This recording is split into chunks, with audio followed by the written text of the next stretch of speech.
Hey guys, what's up? Welcome back. Today we're just going to be going over a Retribution Paladin design change that's going to be going on in 10.0.7.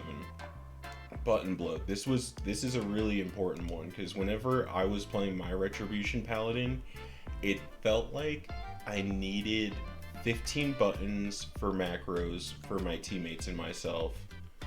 And that was just basically the hands of protection, hands of freedom, like a flash of light proc or lay on hands. Like it just feels like you have so many buttons that maybe some of those buttons could be like combined together or something like that, or make it more efficient to be using all those moves, because having so many different move sets, needing so many different keybinds if you want to be efficient in PvP and PvE, I'm sure, like once you're getting to those 25 like dungeons, I'm sure it's going to be insanely hard to be playing a red paladin with fast reactions. You just need basically like 20 macros to even get a red like working in PvP.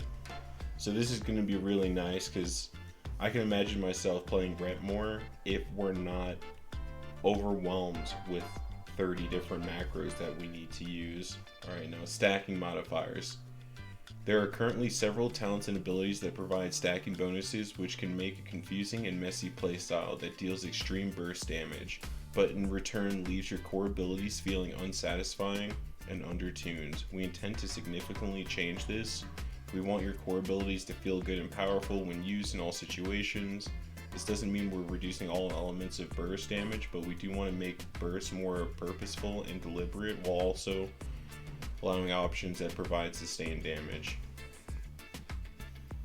Now this is really nice because even when you're playing as red or against red, this just doesn't feel good. When you're playing as red and you pop all your cooldowns and you don't see a giant radiant decree or a really big judgment, it just feels so bad that you just didn't have the RNG of everything stacking at the same time. And then on the other hand, once your RNG does all come together, it feels really bad to be the enemy and then to have two or even three of your teammates just take 80% of their health down in like 2 hits, it seems like. I know they nerf Radiant Decree, but still that did seem like it was just like a huge problem with all these modifiers that they can get, and if they got lucky and stacked it together, the class was viable through this little niche of just one-shotting people and having great defenses for teammates. But all that doesn't matter if they're just going to train you the entire game, because your only defensive is bubble, and if you don't have CC waiting or a way to LOS extremely quick, the bubble is most likely just going to be dispelled. Survivability. Retribution Paladins currently have one of the highest death rates across all forms of content. That's funny. I like how they say this so you know they're dying in like dungeons and raids too, an insane amount. For a plate-wearing class with hybrid healing, this doesn't feel right.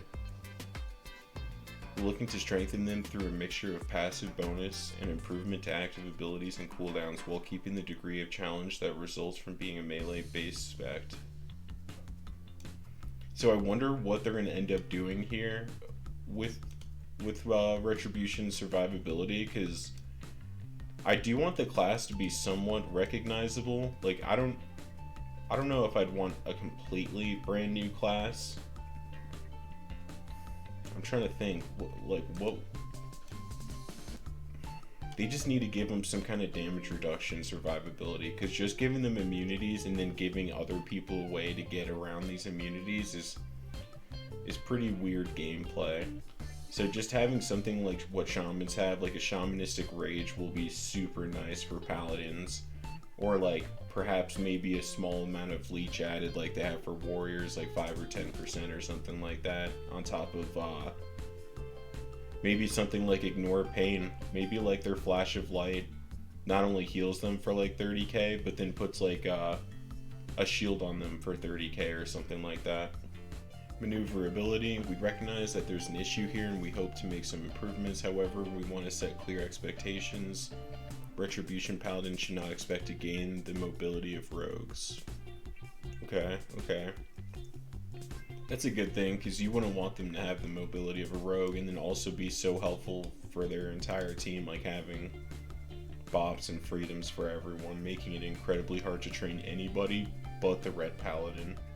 I wonder what they're going to end up doing here as well. I wonder if they're going to get something like what Death Knights have, like a Death's Advanced, or maybe even just like the passive of Death's Advanced, where they can't be slowed past 70%. That'd be kind of cool to have a second melee that was like that.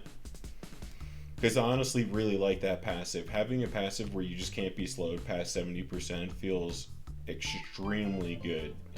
You're never like struggling to really get anywhere. You do feel a little slow sometimes, but you're not just completely waddling somewhere. Alright, utility. The changes that Dragonflight brought to Retribution Paladin have caused some conflicts for players, forcing the Red Paladin to choose between providing benefits to their groups or benefiting themselves. Oh, I actually didn't know that. I'm guessing in their talent tree, you'd have to choose between like some kind of like divine protection or like, or healing your teammates with like Flash of Light better or something. This choice can be interesting, but due to the way this has historically worked for Paladins, it hasn't felt right in Dragonflight.